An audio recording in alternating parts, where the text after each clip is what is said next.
आम्ही आंबेडकरवादी संघटना ही संघटना 6 डिसेंबर या दिवशी डॉक्टर बाबासाहेब आंबेडकरांना महापरिनिर्वाण दिनी अभिवादन करण्यासाठी कशा प्रकारे कार्यरत असते याची माहिती आपण काही संघटकांकडून घेतली आणि त्या संघटनेच्या अध्यक्षांनी सुद्धा आपल्याला याची सविस्तर माहिती दिली।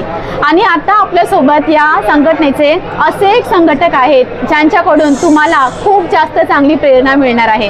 खरं तर या संघटनेचे सर्व जे संघटक आहेत ते त्यांच्यासाठी कोणतेही एक वयोमान निश्चित केलेलं नाही आहे। जो बाबासाहेबांना मानणारा आहे, जो बाबासाहेबांच्या विचारांना मानणारा आहे, तो कोणीही या संघटनेचा भाग होऊ शकतो, त्याला वयाची अट नसते। तर आपल्यासोबत ज्या आजी आहेत त्यांचं जे वय आहे ते 71 वर्षीय वयाच्या आजी आहेत, पण त्यांचे जो उत्साह, प्रेरणा आणि डॉक्टर बाबासाहेब आंबेडकरांसाठी त्यांचा जो आदर आहे, प्रत्येक वर्षी त्या कशा प्रकारे बाबासाहेबांना एका आगळ्या वेगळ्या पद्धतीने अभिवादन करतात। जय भीम।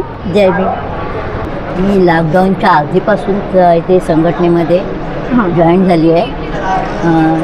म्हणजे समजा 18मध्ये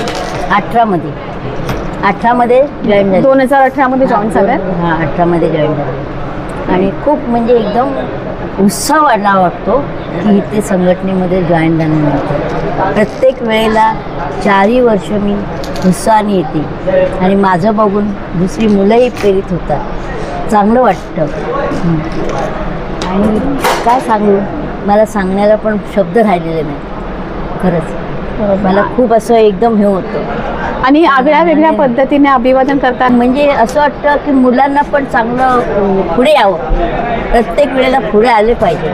आत्ता जे मी तुम्हाला सांगणार आहे ते एक यूट्यूबर म्हणून नाही तर एक संघटक म्हणून। मी सुद्धा आम्ही आंबेडकरवादी या संघटनेची संघटक आहे आणि गेल्या वर्षी मी ज्योती सावंत या जी आहेत त्यांच्यासोबत मी काम केलं आणि एवढा त्यांचा उत्साह होता ना की आम्ही त्यांना खूप ॲडवाईस दिल्या की तुम्ही म्हणजे आराम करा, बसा, पण त्या बसत नव्हत्या। त्यांनी कंटिन्युअसली ते बॅनर्स जे होते ते कंटिन्युअसली त्या पकडून होत्या आणि जेव्हा निघताना म्हणजे संध्याकाळी सुद्धा आम्ही जेव्हा तिकडे स्वच्छतेची देखरेख करत होतो तेव्हा सुद्धा त्यांनी माझ्यासोबत खूप म्हणजे काम केलं आणि आम्ही दोघींनी मिळून एकत्रितपणे काम केलेलं आहे।